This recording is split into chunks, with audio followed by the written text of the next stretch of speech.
Hello friends, अगर आप भी कंफ्यूज रहते हो एंट्री करते टाइम कि किसे मैंने डेबिट करना है और किसे मैंने क्रेडिट करना है, तो ये वीडियो आपके लिए है। अगर आपने ये वीडियो शुरू से लेकर लास्ट तक देख ली तो डेबिट क्रेडिट से रिलेटेड जितने भी आपके डाउट है वो सारे के सारे मैं इस वीडियो में क्लियर कर दूंगा।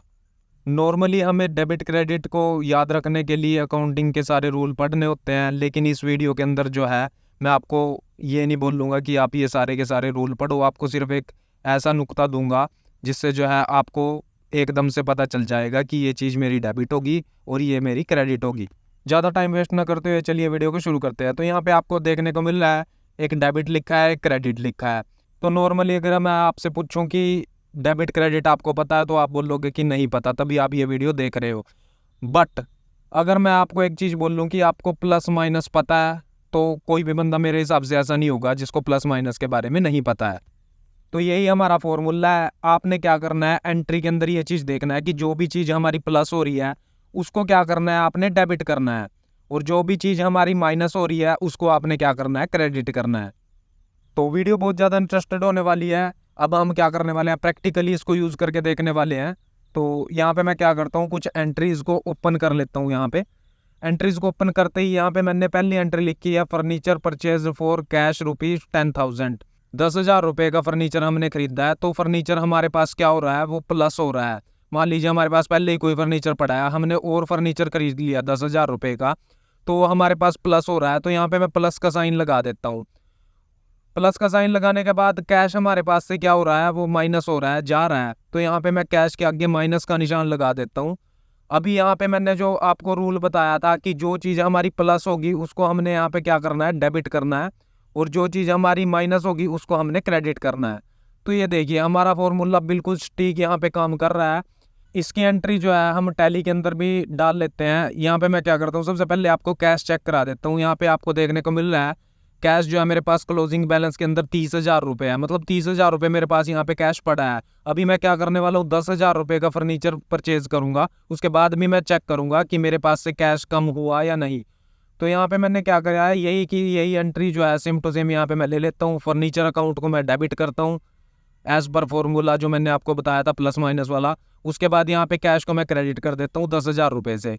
उसके बाद ये एंट्री मैं यहाँ पे सेव कर देता हूँ। फिर से चलते हैं, DAC प्रेस करता हूँ मैं। यहाँ पे मैं जैसे ही कैश में आता हूँ अपने कैश के लेज़र में एंटर प्रेस करता हूँ, तो यहाँ पे आपको क्लोजिंग बैलेंस के अंदर जो है 20,000 रुपये देखने को मिल रहे हैं, और 10,000 रुपये जो हैं उसका हमने फर्नीचर खरीद लिया। इसका मतलब हमारी एंट्री जो है वो बिल्कुल सही है, इसमें कोई भी दिक्कत नहीं है। अगली एंट्री की यहाँ पे बात कर लेते हैं, cash withdraw from bank for office use. Office use के लिए हमने जो है 2,000 रुपये कैश निकलवाया है बैंक से। ऑफिस यूज़ से हमें कोई लेना देना नहीं, हमने सिर्फ ये चीज़ चेक करनी है कैश हमारे पास क्या हो रहा है, प्लस हो रहा है माइनस। यहाँ पे हमारे पास कैश जो है वो प्लस हो रहा है, बढ़ रहा है कैश। तो कैश के आगे मैं प्लस का साइन लगा देता हूँ। उसके बाद यहाँ पे इसके साइड में लिख देता हूँ डेबिट, क्योंकि जो हमारी प्लस होगी चीज़ वो हमने डेबिट करनी है। उसके बाद बैंक जो है, बैंक से हमारे पैसा कम हो रहा है, इसके आगे मैं माइनस का निशान लिख देता हूँ, और यहाँ पे लिख देता हूँ मैं क्रेडिट। तो एंट्री हमारी क्या बन जाएगी, cash account debit to bank. इसकी भी एंट्री जो है हम अपने टैली के अंदर करके देख लेते हैं। यहाँ पे कैश इन हैंड हम एक बार फिर से चेक कर लेते हैं, ताकि जो है हमें पता चल सके कि हमारी एंट्री सही है या नहीं है। यहाँ पे आपको देखने को मिल रहा है 20,000 रुपये हमारे पास कैश इन हैंड है।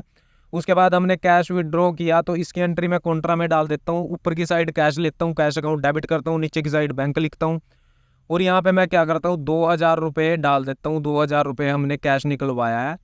तो यहाँ पे आपको देखने को मिल रहा है नेगेटिव में मेरा बैंक चला गया, क्योंकि बैंक में मेरा पैसा नहीं था। उसके बाद मैं फिर से आता हूँ, DAC प्रेस करता हूँ। यहाँ पे आपको देखने को मिल रहा है 22,000 रुपये जो है मेरे कैश इन हैंड में शो हो रहे हैं, जो कि पहले 20,000 रुपये थे। अगली एंट्री की बात कर लेते हैं, commission receive in cash. Cash में हमें कमीशन मिली है 2,000 रुपये। तो यहाँ पे आपको पता ही है, अगर हमारे पास कैश आया है तो ये है प्लस हुआ हमारे पास कैश, तो इसके आगे मैं प्लस का साइन लिख देता हूँ। और जो चीज़ प्लस हो रही है वो आपको पता ही है हमने डेबिट करनी है, तो यहाँ पे मैं लिख देता हूँ डेबिट।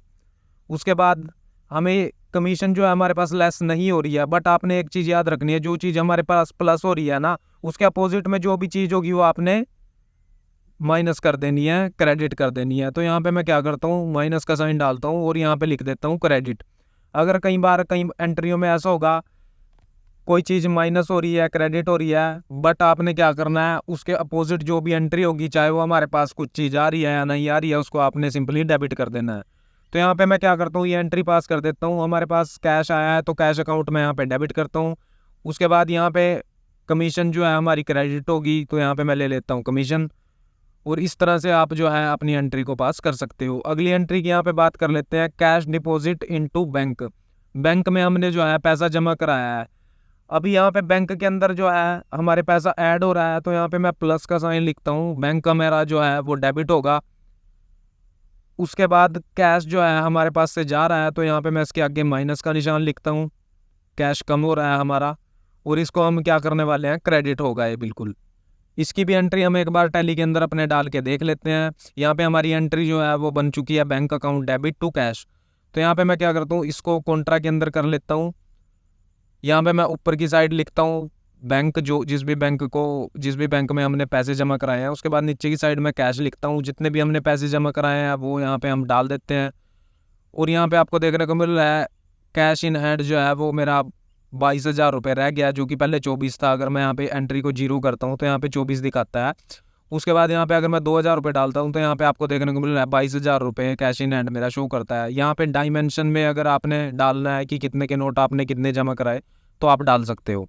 उसके बाद नेक्स्ट एंट्री हमारी है, goods sold on credit to Devraj rupees 1,600। 1,600 रुपये की हमने गुड्स जो है वो सेल करी है देवराज को, वो भी उधार में। तो इसकी एंट्री क्या होगी हमारे पास, आपको पता है कि गुड्स जो है हमारे पास से लेस हो रही है, माइनस हो रही है। जब भी हम किसी को कोई सामान देंगे, तो मान लीजिए 10 आइटम हमारे पास पड़ी हैं, उनमें से हमने 2 आइटम किसी को सेल कर दी, तो हमारे पास 8 रह जाएंगी ना। तो यहाँ पे गुड्स हमारी जो है वो लेस हो रही हैं। तो यहाँ पे मैं क्या करता हूँ, गुड्स के आगे माइनस का निशान डाल देता हूँ। माइनस का निशान यहाँ पे जैसे ही मैं डालता हूँ तो मुझे यहाँ पे पता चल जाता है कि ये जो चीज़ है मेरी वो क्रेडिट होगी। तो यहाँ पे मैं क्रेडिट लिख देता हूँ। उसके बाद जो दूसरा पर्सन बचता है, जो दूसरी पार्टी बचती है, उसको आपने बिना देखे डेबिट कर देना है। मतलब डेबिट क्रेडिट के अंदर क्या है, अगर आपने प्लस माइनस का ये मेरे वाला फॉर्मूला अप्लाई कर दिया ना, तो इसमें आपको एक तो बंदे का बिल्कुल पता चल ही जाएगा कि ये डेबिट हो गया क्रेडिट। दूसरा आपको पता ही है, अगर एक चीज़ डेबिट हो रही है तो दूसरी को आपने क्रेडिट कर देना है, अगर क्रेडिट हो रही है तो दूसरी को आपने डेबिट कर देना है। तो यहाँ पे मैं क्या करता हूँ, देवराज के आगे प्लस का साइन डालता हूँ और इसके साइड में जो है वो डेबिट लिख देता हूँ कि इसको हमने डेबिट करना है। उसके बाद इसकी एंट्री भी हम फटाफट से अपनी टैली के अंदर डाल के देख लेते हैं। यहाँ पे मैं क्या करता हूँ, देवराज अकाउंट को डेबिट करता हूँ, 1,600 रुपये यहाँ पे लिखता हूँ। उसके बाद यहाँ पे क्रेडिट में करता हूँ सेल को, क्योंकि हमने इसको सेल करी है। गुड्स तो हम यहाँ पे लिखेंगे नहीं, क्योंकि सेल के अंदर जो है वो सारी गुड्स आ जाती हैं। उसके बाद नेक्स्ट एंट्री की अगर मैं यहाँ पे बात करूँ तो वो है goods purchase for cash rupees 4,500। 4,500 रुपये की हमने जो है सामान कोई ख़रीदा है, गुड्स खरीदी हैं। तो यहाँ पे आपको पता है कैश हमारे पास से बिल्कुल जाएगा जब हम कोई भी चीज़ खरीदेंगे। तो यहाँ पे मैं इसके आगे कैश के माइनस लिख देता हूँ। माइनस का आपको पता ही है, जो चीज़ माइनस हो रही है वो क्रेडिट होगी। उसके बाद गुड्स हमारे पास बढ़ेंगी क्योंकि हमने कोई सामान खरीदा है। तो यहाँ पे मैं डेबिट लिख देता हूँ और गुड्स के आगे जो है प्लस का साइन यहाँ पे डाल देता हूँ। उसके बाद अगली एंट्री की यहाँ पे बात कर लेता हूँ मैं, rent paid for shop to landlord 3,000 रुपये। तो 3,000 रुपये का हमने जो है वो रेंट पे किया है। अब आपको पता है रेंट अगर हमने पे किया है या तो हमने वो कैश में पे किया होगा या तो हमने वो फिर बैंक से पे किया होगा। तो यहाँ पे आपको क्लियरली पता चल रहा है, अगर हमने कैश से पे किया है या बैंक से पे किया है तो हमारे पास से जो है पैसा कम होगा। पैसा कम होगा तो यहाँ पे आपने क्या लिख देना है, माइनस का साइन डाल देना है बिना देख के, क्योंकि आपको पता है ये हमारी माइनस हो रही है। उसके बाद यहाँ पे ये चीज़ हमें पता चली गई है कि अगर ये माइनस हो रही है तो ये क्रेडिट होगी। और दूसरी आइटम जो भी हमारे पास बची है, दूसरा हेड जो भी बचा है, वो आपने क्या कर देना है, डेबिट कर देना है। तो रेंट यहाँ पे लिखा हुआ है, रेंट के आगे मैं प्लस कर देता हूँ। अब रेंट जो है कोई हमारे पास जमा होने वाली चीज़ तो है नहीं है, तो यहाँ पे मैं प्लस का साइन डाल देता हूँ। उसके बाद यहाँ पे इसके लेफ्ट साइड में डेबिट लिख देता हूँ। बट ये एक सर्विसेज है तो इसलिए हम मान के चलते हैं कि हमने रेंट परचेज किया है एक तरह से। उसके बाद अगली एंट्री की हम बात कर लेते हैं, bad debts recoverable in cash ₹300। Bad debts हमारे जो हैं वो रिकवर हुए हैं 300 रुपये से, जो कि कैश में हुए हैं। तो कैश हमारे पास ऑटोमेटिकली बढ़ जाएगा। कैश बढ़ेगा तो कैश को हमने क्या करना है, डेबिट करना है।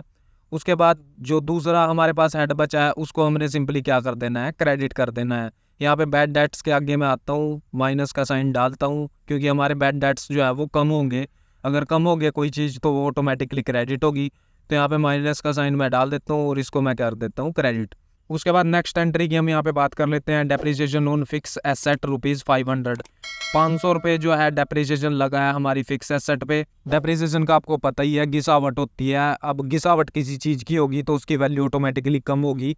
तो यहाँ पे हमारी एसेट की वैल्यू जो है वो 500 रुपये से कम होने वाली है। यहाँ पे मैं क्या करता हूँ, एसेट के आगे जो है माइनस का साइन डाल लूँगा, क्योंकि अगर हमारी एसेट जो है 5000 की है, उसमें से हमने 500 रुपये ही उसकी डेप्रिसिएशन ही डाल दी 500 रुपये की, तो उसकी वैल्यू कम होगी ना। तो यहाँ पे एसेट की वैल्यू कम हो रही है, तो मैं क्या करता हूँ, एसेट को यहाँ पे क्रेडिट करूँगा। उसके बाद डेप्रिसिएशन दूसरा हेड जो बचा है आपको पता ही है, इसको हमने क्या करना है, डेबिट करना है। तो इसके सामने मैं डेबिट यहाँ पे लिख देता हूँ। उसके बाद नेक्स्ट एंट्री की हम बात कर लेते हैं। बैंक चार्जेस और interest charges by bank ₹200। Bank ने हमारे से जो है या तो बैंक चार्जेस के पैसे काटते हैं या फिर कोई इंटरेस्ट के पैसे उसने हमारे खाते से काटे हैं। तो इसके लिए एंट्री क्या होगी, अब आपको पता है अगर कोई चार्जेस हम पे करते हैं तो बैंक से अगर हमने कोई चार्जेस पे किए हैं तो हमारा बैंक में से पैसा जो है वो कम होगा।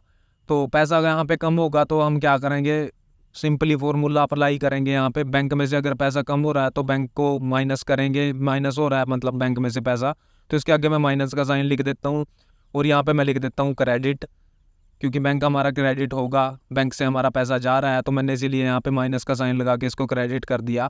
उसके बाद जो दूसरा हेड बचा है वो आपको पता ही है, उसको हम यहाँ पे क्या करेंगे, डेबिट, क्योंकि बैंक चार्जेस हमारे बढ़ गए हैं। तो होपफुली ये वीडियो आपको अच्छी लगी होगी। अगर अच्छी लगी है तो आप इसे लाइक कर सकते हैं, दोस्तों के साथ शेयर कर सकते हैं, और अगर आप चैनल पे नए हो तो सब्सक्राइब भी कर सकते हैं। टैली से रिलेटेड अगर आपको किसी टॉपिक पे कोई वीडियो चाहिए तो आप कमेंट बॉक्स में बता सकते हो, जल्दी आपको उस टॉपिक से रिलेटेड वीडियो देखने को मिल जाएगी।